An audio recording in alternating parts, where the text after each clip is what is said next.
বন্ধুরা, Excel VBA video সিরিজে আজকে আপনাদেরকে ফর লুপের মাধ্যমে একটা মজার প্রোগ্রাম করে দেখাবো। বন্ধুরা দেখুন, এখানে আমরা অড এবং ইভেন নাম্বারের একটি ছোট্ট প্রোগ্রাম করেছি। যেমন ধরুন, আমি এই ইয়েলো সেলে আমি 20 দিলাম, আর তারপরে ব্লু সেলে আমি 50 দিলাম। এবার দেখুন পাশে দুটো বাটন আছে, একটা অড একটা ইভেন। আমি যখন অড বাটনে ক্লিক করলাম, অড নাম্বার নিচের সেলগুলোতে দেখুন পরপর অড নাম্বারগুলো চলে এসেছে। আমি যখন ইভেনে ক্লিক করলাম, ইভেন নাম্বারের নিচের সেলগুলোতে ইভেন নাম্বার চলে আসছে। এবার যদি বন্ধুরা আমি এখানে 30 করে দিই, তাহলে কি হবে বন্ধুরা? আমি এটাকে ডিলিট করে দিই, আরেকবার দেখাই। অডে ক্লিক করলাম, দেখুন অড চলে আসলো, ইভেনে ক্লিক করলাম, ইভেনের নাম্বার চলে আসলো। তাহলে বন্ধুরা এই প্রোগ্রামটা আমরা কি করে করব? খুব সহজ বন্ধুরা, আপনারা দেখুন, খুব ছোট্ট ভিডিও আর মজার ভিডিও। এই ধরনের কোডিং যে কোনো ল্যাঙ্গুয়েজে আপনাদের হেল্প করবে। তাহলে বন্ধুরা এবার শুরু করা যাক এক্সেল ভিভিএর আজকের ফর লুপের মাধ্যমে অড এবং ইভেন নাম্বার ফাইন্ড আউট করা। তাহলে বন্ধুরা আমরা এক্সেল ফাইলে গেলাম। এবার এখান থেকে আমরা অল্টার F11 প্রেস করে মাইক্রোসফট ভিজুয়াল বেসিক কোডিংটা নিয়ে আসলাম। এবার এখান থেকে ইনসার্ট থেকে মডিউল। ওকে, এবার আমরা একটা ম্যাক্রো অ্যাসাইন করব। তাহলে সাব প্রথমটা অড, তাহলে অড নাম্বারের জন্য আমি করলাম। ওকে, ম্যাক্রো অ্যাসাইন হয়ে গেল। এবার ডিম a, b অ্যাজ ইন্টিজার, আমি ভেরিয়েবল নিয়ে নিলাম দুটো।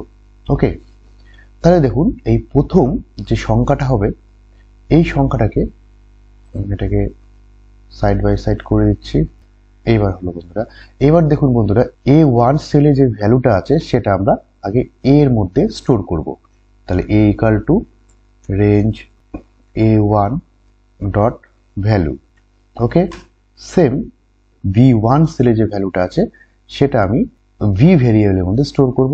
তাহলে V equal to range B1 dot value. Okay, তাহলে A আর B এর মধ্যে দুটো ভ্যালু চলে আসলো।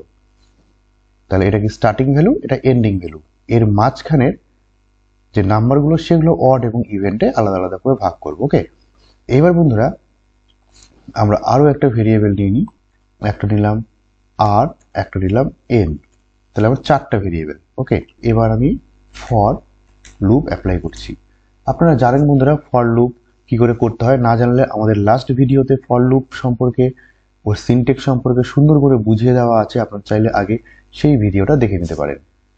ওকে, তাহলে এখানে আমি বেশি কিছু না বলে আমরা N variable equal to starting value কত, স্টার্টিং ভ্যালু A1 এর মধ্যে যে ভ্যালুটা আছে এটা, আর এই 1 এর ভ্যালুটা কোথায় স্টোর করলাম? A এর মধ্যে। তাহলে A নিলাম 2, কত পর্যন্ত যাবে?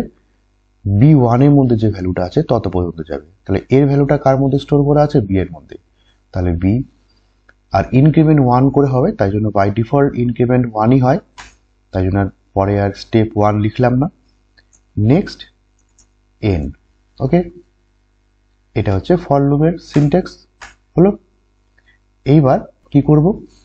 এবার এন এর মধ্যে সবার আগে যে ভ্যালুটা আসবে সেটা হচ্ছে, সাপোজ এখানে আমি 2 লিখলাম, তাহলে এন এর মধ্যে সবার আগে 2 আসবে। তাহলে সেটাকে আমি চেক করব সেটা অড না ইভেন। তাহলে অড বা ইভেন নাম্বার আমরা কি করে বুঝতে পারবো? তাহলে যে সংখ্যাকে 2 দিয়ে ভাগ করলে ভাগ শেষ বা রিমাইন্ডার 1 থাকে, তাহলে সেটা হচ্ছে অড নাম্বার, আদারওয়াইজ এটা হবে ইভেন নাম্বার। রিমাইন্ডার বার করবো কি করে? তার একটা ফাংশন আছে, সেটা হচ্ছে মড। ওকে, তাহলে কি করে করব? তাহলে আমি চেক করব বা এন এর মধ্যে যে ভ্যালুটা আসবে সেই ভ্যালুটা অড না ইভেন। ওকে, তাহলে ইফ কন্ডিশনাল স্টেটমেন্ট এখানে আমাকে ইউজ করতে হবে। এন মোড 2, তা এন মোড 2 মানে 2 দিয়ে আমি এন কে ভাগ করার পরে ভাগ শেষ, এখানে মোড মানে এখানে ভাগ শেষ নির্ণয় করব, মানে রিমাইন্ডার নির্ণয় করব। এটা যদি ইকুয়াল টু 1 হয়, 1 কখন হবে? যখন অড নাম্বার হবে। দেন তাহলে প্রিন্ট করব কোথায়? এই সেল থেকে। প্রথম সেলটা হবে এটা A3।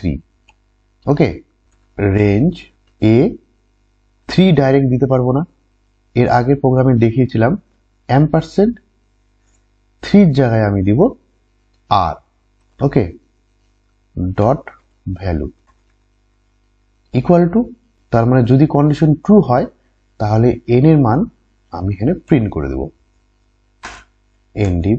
এইবার বন্ধুরা আপনারা বুঝছেন আর কোথা থেকে আসলো। আর আমি এখানে অ্যাসাইন করব আর ইকুয়াল টু 3।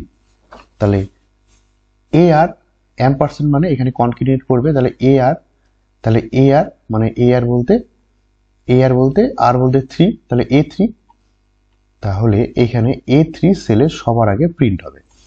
ওকে, নেক্সট যখন ফর লুপটা ঘুরবে তখন প্রিন্ট হবে তার পরের সেলে কত, A4, তাহলে A4 করতে হবে।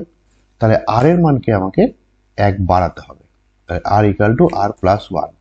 তাহলে যতবার ঘুরবে আর এর মান 1 1 করে বাড়বে আর তার নিচের সেলগুলোতে প্রিন্ট হতে হতে যাবে। ওকে, তাহলে বন্ধুরা আরো একবার বুঝিয়ে দিই। এর মধ্যে স্টার্টিং ভ্যালু, বি এর মধ্যে এন্ডিং ভ্যালু, আর এর মধ্যে 3 for n equal to a to r, মানে স্টার্টিং ভ্যালু a, তাহলে n এর প্রথম মান হবে এর ভ্যালু মানে স্টার্টিং ভ্যালু, সেটা আমি চেক করব ইফ দিয়ে চেক করব যে সেটা 2 দিয়ে ভাগ করলে মানে n mod 2 মানে 2 দিয়ে আমি সেই nটাকে বা ওই ভ্যালুটাকে ভাগ করলে ভাগফল 1 যদি হয়, যদি কন্ডিশন ট্রু হয় তাহলে এর মধ্যে প্রিন্ট আসবে n মানে সেই সংখ্যাটা। সাপোজ আমি প্রথম আসলো 10, আমি এখানে দিলাম 10, তাহলে প্রথম ভ্যালুটা হচ্ছে 10, তাহলে প্রথমে n এর মান 10 আসলো, তাহলে 10 কে 2 দিয়ে ভাগ করলাম, ভাগফল 0 হচ্ছে, 0 যখনই হবে তখনই এটা কিন্তু রান করবে না, তাহলে এখানে কোনো প্রিন্ট হবে না। নেক্সট আবার যখন ঘুরে আসবে n এর মান হয়ে যাবে 11, 11 যখন হবে 11 mod 2, তার মানে 11 কে 2 দিয়ে ভাগ করলাম, ভাগ শেষ 1 কিনা, তাহলে সেটা এখানে 1, তাহলে কন্ডিশন ট্রু।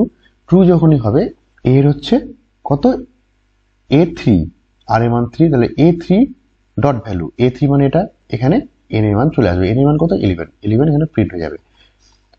পরের বার আবার 12, 12 হবে না, 13 যখনই হবে তখনই আবার কন্ডিশন ট্রু হবে।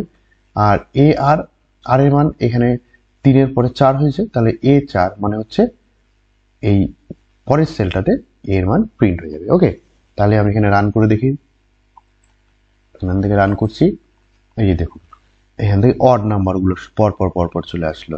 ওকে বন্ধুরা, খুব সুন্দরভাবে চলে আসলো। এবার আমরা বার করব ইভেন নাম্বার। তাহলে ইভেন নাম্বার সেম, আমি এটাকে কপি করে নিই, কপি করে নিয়ে এখানে পেস্ট করে দিই। দেখুন এখানে অডের জায়গায় আমি এখানে দিয়ে দিলাম ইভেন।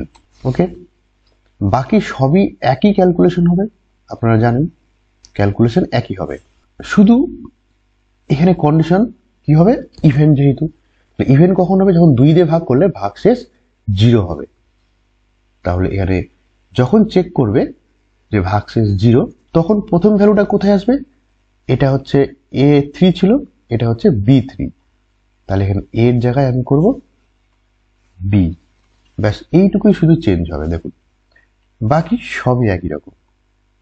এবার আমি রান করি, এই যে দেখুন এখানে ইভেন নাম্বারগুলো চলে আসলো। ওকে, এইবার আমরা এখানে দুটো বাটন নিয়ে নিই। আপনারা জানেন ইনসার্ট থেকে সেভ থেকে একটা বাটন নিই, এখানে আমি ড্রয়িং করি, আর সেভ স্টাইল থেকে একটা যে কোনো স্টাইল নিয়ে নিই, নেওয়ার পরে এখানটায় প্রথমটাতে অড লিখলাম, আর এই বাটনটাকে কপি পেস্ট করে এর মধ্যে আমি লিখলাম ইভেন। ওকে, এবার অড এর মধ্যে রাইট ক্লিক করলাম, রাইট ক্লিক করে অ্যাসাইন ম্যাক্রো অড করে নিলাম, আর ইভেনের মধ্যে রাইট ক্লিক করে অ্যাসাইন ম্যাক্রো ইভেন করে নিলাম। তাহলে এই বাটনগুলোতে আমি ম্যাক্রো অ্যাসাইন করে নিলাম। এখান থেকে ডিলিট করে দিই এটা। দেখুন বন্ধুরা, এবার আমি এখানে 2 দিলাম স্টার্টিং ভ্যালু, আর এন্ডিং ভ্যালু 30 দিলাম, 30 না আমি 20 দিই। দেখুন সবার আগে ইভেনে ক্লিক করলাম, সঙ্গে সঙ্গে এই পার্টটুকু রান করলো, সঙ্গে সঙ্গে ইভেন নাম্বারগুলো দেখিয়ে দিল।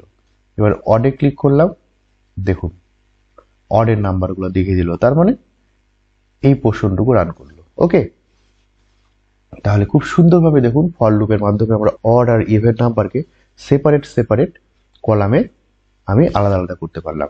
তাহলে বন্ধুরা, আজকের এই ভিডিওটা যদি আপনাদের ভালো লাগে তাহলে অবশ্যই আমাদের চ্যানেলকে সাবস্ক্রাইব করবেন এই ধরনের ভিডিও পাওয়ার জন্য। ততক্ষণের জন্য ধন্যবাদ।